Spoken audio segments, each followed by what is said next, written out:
up in the woods and had great respect for the things I saw in nature, and out of that I started making things with parts of nature and then kept on making things. Most of my childhood and adult life has been involved in building sculptures.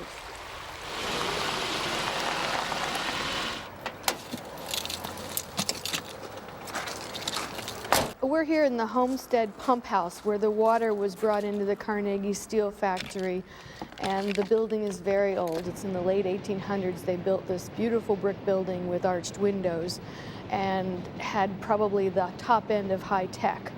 They brought the water in to cool the metal. My sculpture is very involved with water. I've been working with water issues since 1979. The name of the piece is Te Amena Sakta.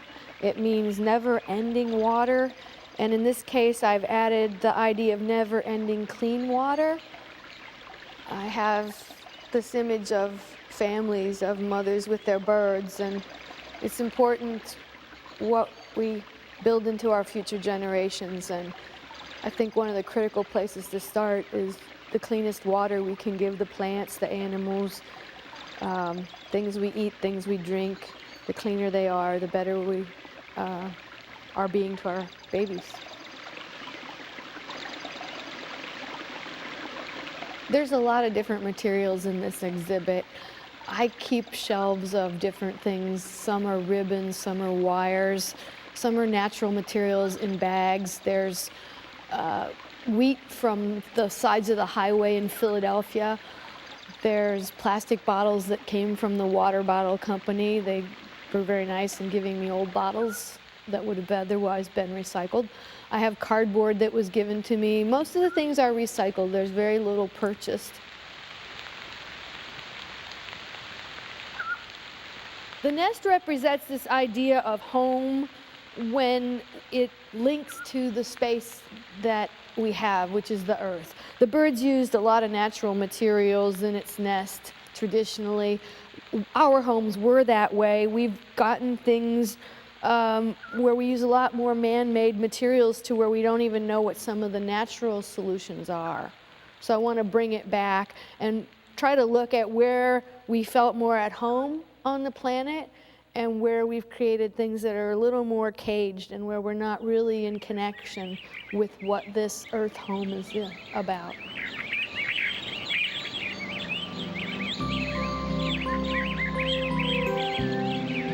The birds are part of a project called Dovetail, and they come from children who painted them in Portsmouth, Ohio, at Notre Dame Elementary School. Each child painted a side of the bird with the gifts of nature. They picked things that mattered to them. And the topic, Dovetail, was about working things together.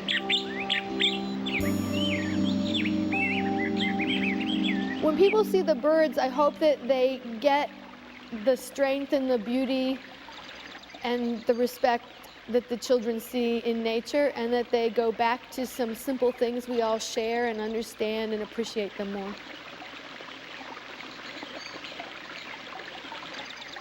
Where I am right now is in the basement of the pump house, down amongst the old machines, and this was a perfect place to put an underground stream or a aquifer, and I put the circles from the installation at Allegheny Center on the floor and added mirrors to reflect the birds and to reflect the little bit of light that's down here. There's no electricity in the building.